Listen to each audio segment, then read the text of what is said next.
सुन रहे हैं सुनो साथिया। छाया प्रमोद की सहपाठी थी। प्रमोद नगर के एक प्रतिष्ठित और कुलीन ब्राह्मण परिवार का लड़का था और छाया नगर की एक प्रसिद्ध नर्तकी की इकलौती कन्या थी। नगर में एक बहुत बड़ा राधा कृष्ण का मंदिर था जहां ना जाने कितना सदाव्रत रोज बढ़ जाता था।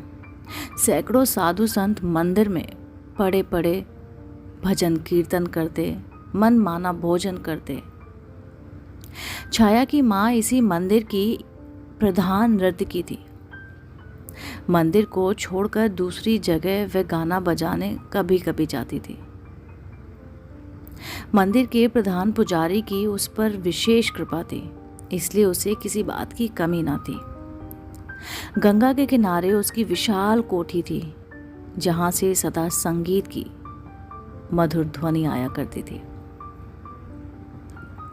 नगर के संगीत प्रेमी जब स्वयं ही उसके यहाँ पहुंच जाते तो राज रानी उन्हें निराश न करती, किंतु वह किसी के यहाँ बुलाने पर गाने के लिए नहीं जाती थी।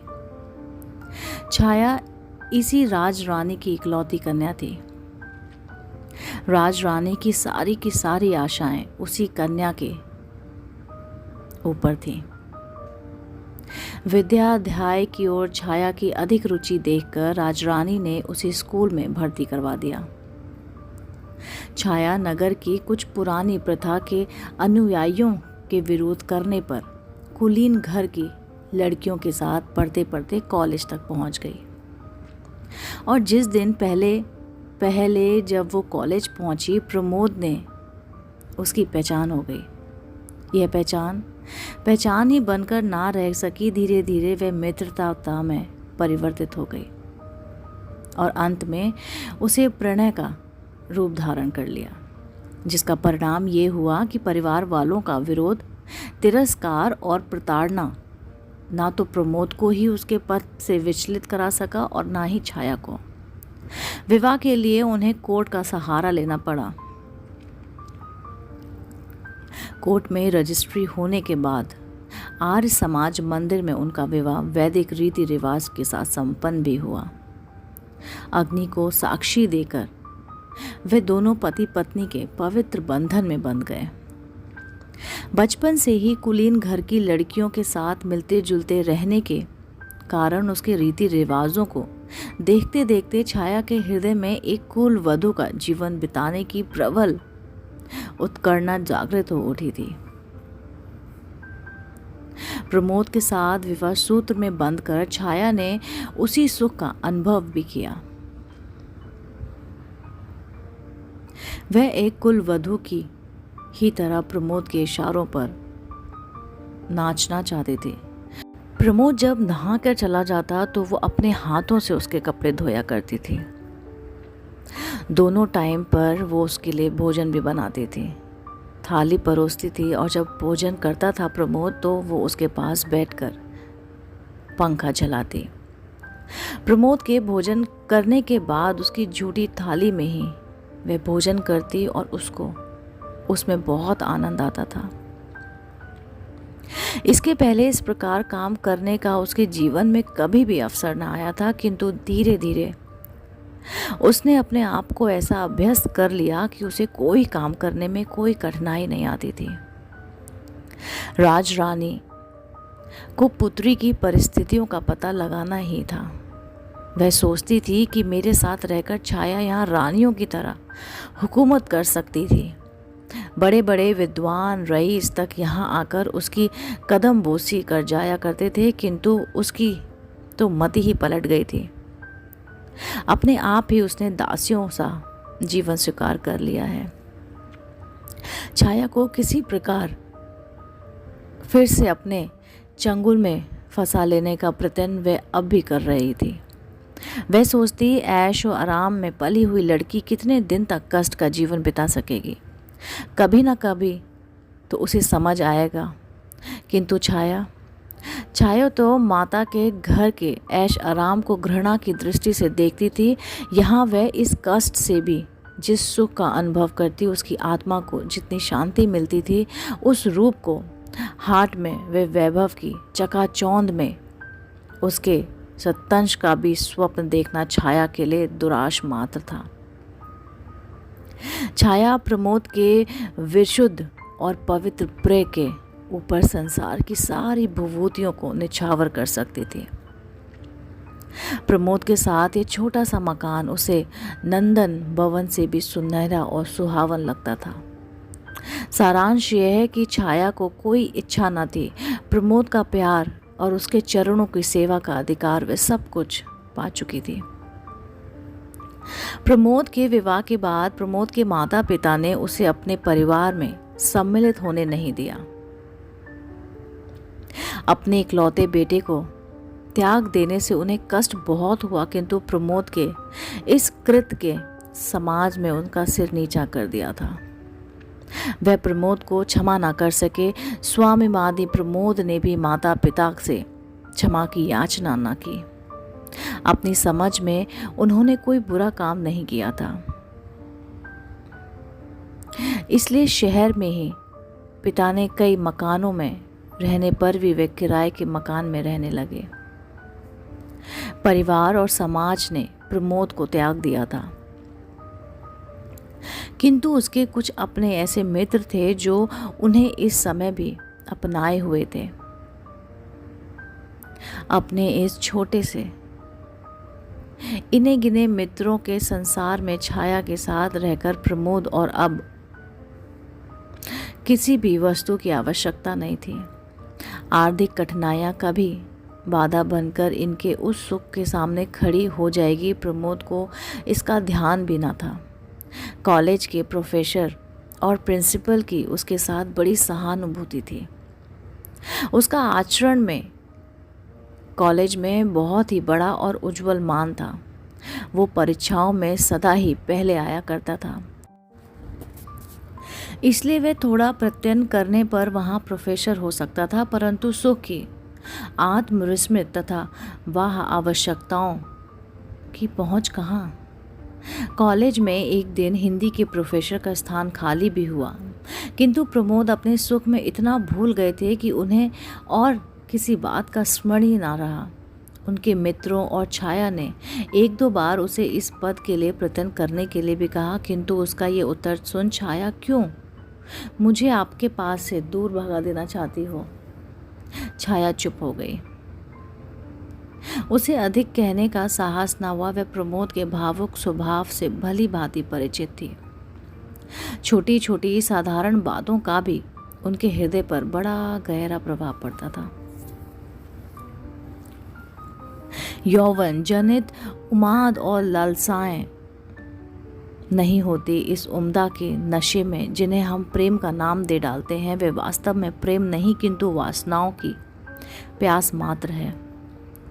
लगातार 6 महीने तक छाया के साथ रहकर अब प्रमोद की आंखों में भी छाया के प्रेम और सौंदर्य का वह महत्व ना रह गया जो पहले था। अब वह नशा कहाँ था। उन्हें अपने कर्तव्य का ज्ञात हुआ। उन्हें अब ऐसा जान पड़ता था जैसे उन्होंने कोई बहुत बड़ी भूल कर डाली है। आर्थिक कठिनाइयां भी उन्हें पद पद पर शूल की तरह कष्ट पहुंचा रही थी। इसके अतिरिक्त माता पिता के स्नेह का अभाव उन्हें वे बहुत खटक रहा था। उसका चित्त व्याकुल सा रहता था। बार बार उस स्नेह की शीतल छाया में दौड़कर शांति पाने के लिए उसका चित्त चंचल हो उठता। माता पिता के स्नेह में जो शीतलता, माता का मधुर दुलार और जो एक प्रकार की अनुपम शांति मिलती, वह उन्हें छाया के पास ना मिलती। छाया के प्रेम में उन्हें सुख मिलता, शांति नहीं। स्नेह मिलता पर शीतलता नहीं। आनंद मिलता पर तृप्ति नहीं। हाँ, प्यास और तीव्र होती जाती है। आनंद और सुख के जलन की मात्रा अधिक मालूम होती है।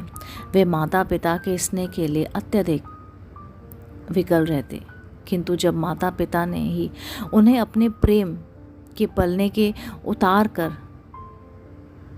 अलग कर दिया, तब स्वयं उनके पास जाकर उसके प्रेम और दया की भिक्षा मांगना प्रमोद के स्वाभिमानी स्वभाव के विरुद्ध था। प्रमोद का स्वास्थ्य भी अब पहले जैसा ना रह गया। आर्थिक परेशानियां भी बहुत थी। समाज में भी अब वह मान प्रतिष्ठा ना थी।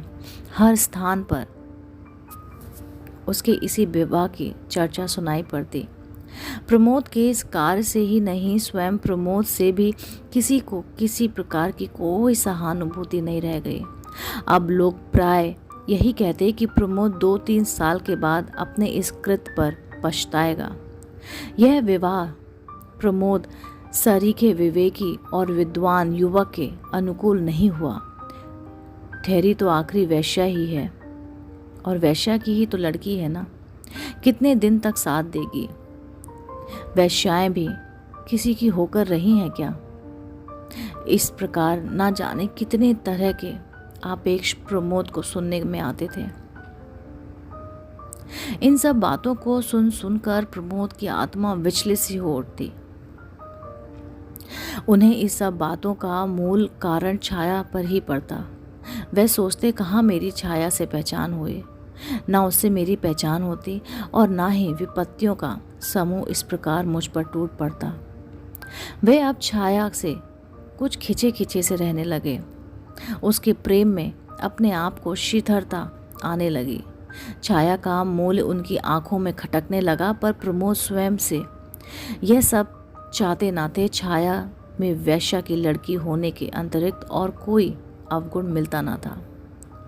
वे विवश थे, हृदय के ऊपर किसका वश चलता है। वे अपने व्यवहार पर स्वयं ही कभी कभी बहुत दुखित हो जाते, फिर कभी कभी उसको अपने जिंदगी की सबसे बड़ी भूल बताते। कभी कभी औरों के सामने भी छाया से वे ऐसा व्यवहार कर बैठते जो कि अनुचित बिल्कुल नहीं था। छाया सुख की छाया में ही पलकर बड़ी हुई थी। अपमान, अनादर और तिरस्कार के ज्वालामय संसार से वह परिचित ना थी। अब पद पद पर उसे प्रमोद से प्रेम के कुछ मीठे शब्दों के स्थान पर तिरस्कार से भरा हुआ अपमान ही मिलता था। प्रमोद के इस परिवर्तन के बाद भी छाया ने समझ लिया था कि प्रमोद के हृदय में उसके लिए एक स्थान बन गया है जिस तरह किसी और की पहुंच नहीं। उसे इसी में संतोष था, एक कुल वधू और अतिरिक्त और वो कुछ नहीं चाहती थी। पत्नी के रूप में पहुंचकर छाया ने अपना अस्तित्व भी मिटा दिया था। प्रमोद के चरणों में उसके लिए थोड़ी सी स्थान बना पाना बहुत बड़ी बात थी, और यही उसकी साधना भी थी। और इस साधना के बल पर ही वह प्रमोद का किया हुआ अपमान, तिरस्कार हंसकर सह जाती थी। उसके ऊपर उस अपमान और तिरस्कार का अधिक प्रभाव न पड़ता। प्रमोद के जरा हंसकर बोल देने से वह सब कुछ भूल जाती थी। उसे कुछ याद रहता तो केवल प्रमोद का मधुर व्यवहार। प्रमोद के माता पिता आखिर पुत्र को कितने दिनों तक छोड़कर रह सकते थे, और वो तो प्रमोद के साथ साथ उन्हें छाया पर भी ममता हो गई थी। उनका क्रोध महीने 1.5 महीने से अधिक न ठहर सका। वे समाज के पीछे अपने प्यारे पुत्र को नहीं छोड़ सकते थे। हृदय कहता है चलो मना लाओ। बेटा आत्म अभिमानी है तो पिता को नम्र होना चाहिए, किंतु आत्म अभिमानी आकर उसी समय गला पकड़ लेता। पुत्र के दरवाजे स्वयं उसे मनाने के लिए जाना उन्हें अपनी प्रतिष्ठा के अनुकूल ना आन पड़ा। फिर पुत्र ही तो है, यदि वह पिता के पास तक ना आए तो उसकी क्या आन में फर्क आएगा। सारांश यह है कि चंद्रभूषण और सुमित्रा अब बहू बेटे के लिए व्याकुल होते हुए उन्हें बुला न सके। एक दिन एक व्यक्ति ने आकर कहा कि प्रमोद बहुत दुबला हो गया है और कुछ महीनों से बीमार भी है। माता का हृदय पानी पानी हो गया। उसने उसी समय एक नौकर के हाथ कुछ रुपए भेजकर कहा और प्रमोद को जाकर कहने के लिए कहा। रुपए तो प्रमोद ने ले लिए क्योंकि उसे आवश्यकता थी, परंतु वह घर ना जा सके। उन्होंने समझा माँ ने पिता की चोरी से घर बुलाया है, इसलिए जिस घर में वे पैदा हुए, जहाँ के जलवायु में पलकर इतने बड़े हुए, उसी घर में चोर की तरह जाना उन्हें भाया नहीं। वे नहीं गए। इसमें सुमित्रा को बड़ा ही दुख हुआ। वह उठने बैठते चंद्रभूषण से इस बात का आग्रह करने लगी कि वह प्रमोद को स्वयं लेने जाएं। उसे मनाने में उसकी प्रतिष्ठा ना कम पड़ेगी। दशरथ के बेटे के लिए प्राण दे दिए, यहाँ तो जरा सा सम्मान की बात है। पिता का हृदय तो स्वयं ही पुत्र के लिए विकल उठा। वे तो स्वयं चाहते थे कि अब सारी जिम्मेदारी सुमित्रा के सिर पर छोड़कर वे पुत्र को मनाने चले। कहीं छाया पैर छूने आई तो लाख वैश्या की लड़की है, पर अब वो मेरी पुत्र वधू है। मैं क्या खाली हाथ से ही उसका पैर छुलवा लूँगा। सराफे की ओर घूम गए। वहाँ एक जोड़ी जड़ाऊ कंगन खरीदे और जेब में रखकर 10 कदम भी चल पाए थे कि सामने से प्रमोद आते हुए दिखे। चंद्रभूषण के पैर रुक गए। प्रमोद भी ठिठके। झुककर उन्होंने पिताजी के पैर छुए। चंद्रभूषण की आंखों में गंगा यमुना बह निकली। प्रमोद के भी आंसू ना रुके। दोनों कुछ देर तक इसी प्रकार आंसू बहाते रहे। कोई बातचीत ना हुई। अंत में गला साफ करते हुए चंद्रभूषण ने कहा, चल वो घर बेटा, तुम्हारी अम्मा रात दिन तुम्हारे लिए रोया करती है। दोस्तों, उम्मीद करती हूँ आपको ये कहानी आज बहुत ही पसंद आई होगी। अगर आपको ये कहानी पसंद आई है तो मेरे चैनल सुनो साथिया को लाइक कीजिए, सब्सक्राइब कीजिए और बेल आइकन दबाइए कि मेरे द्वारा अपलोड की गई कहानी आप तक ज़रूर और सबसे पहले पहुँचे। मिलती हूँ मैं जल्दी नई रोचक कहानी के साथ। तब तक के लिए नमस्कार।